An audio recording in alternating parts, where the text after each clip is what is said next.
Nakapag-boring naman yung Super Bantamweight Division. Sino bang may hawak ng belt niyan? Pag wala ako, di magsisimula ang laban. Takbo na!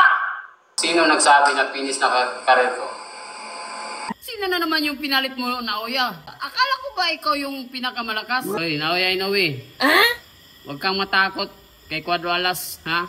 Parang pinapalata mo na talaga na natatakot ka talaga sa akin. So, diyan natin mapatunayan na talagang magaling ang kampo ni Naoya Inoue. Wala tayong masasabi sa pagiging magaling. Magaling talaga pumili ng kalaban at magaling umiwas sa mga malalakas na mga boksingero sa kanyang division ngayon sa 122 sa Super Bantamweight Division. So kung ako ang tatanungin ninyo kung takot ba talaga si Naoya Inoue kay Cuadro Alas Casimero, 100% talagang takot ang kampo ni Naoya Inoue na masira ang karir ng kanilang alaga. At lalong-lalo na itong si Naoya Inoue, the monster of Japan kuno, na lagi naman talagang takot sa ating pambato at umiwas. So yun lang mga kaibigan, comment down below kung ano ang masasabi niyo sa video na to. Maraming salamat.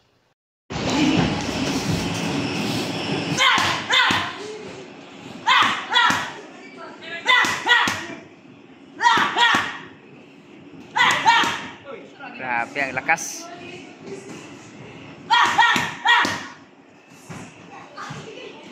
Hindi biro yung lakas ni Champ. Yung lakas ni Boss Champ Cuadro Alas hindi biro.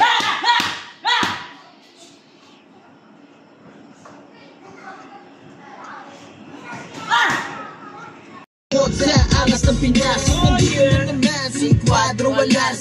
Meron na naman pang mababaklas, meron na naman pang kung natatakas. Ang pinakatakot sa angas ng Pinas. Nandito na naman si Cuadro Alas at mga kageng-geng. Sa Philippine boxing siya na nagpapaningning. Isa-isa niyang binaklasan ng mga weakling para sa susunod Inoue na ang next victim. Pwede rin si Neri o di kaya Kameda. Kung gusto nyo naman tatlo sila sa isang pedya. Dahil ganyan talaga pag pinakamalakas. Wala sa vocabulary mo kasalitang atras. Dahil di marunong tumakas si Casimero.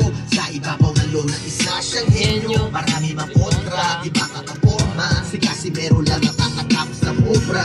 Maestra sa ibabaw ng ring. Dapat tayang pugot-pulo parang gabi na lagim. Walang makakasaling, ngayon paparating ang apat at tulo, kanya na maangkin. Nandito na naman si Cuadro Alas. Meron na naman pang mababaklas. Meron na naman mga aatras. Mga takot sa aras ng Pinas. Nandito na naman si Cuadro Alas. Meron na naman pang mababaklas.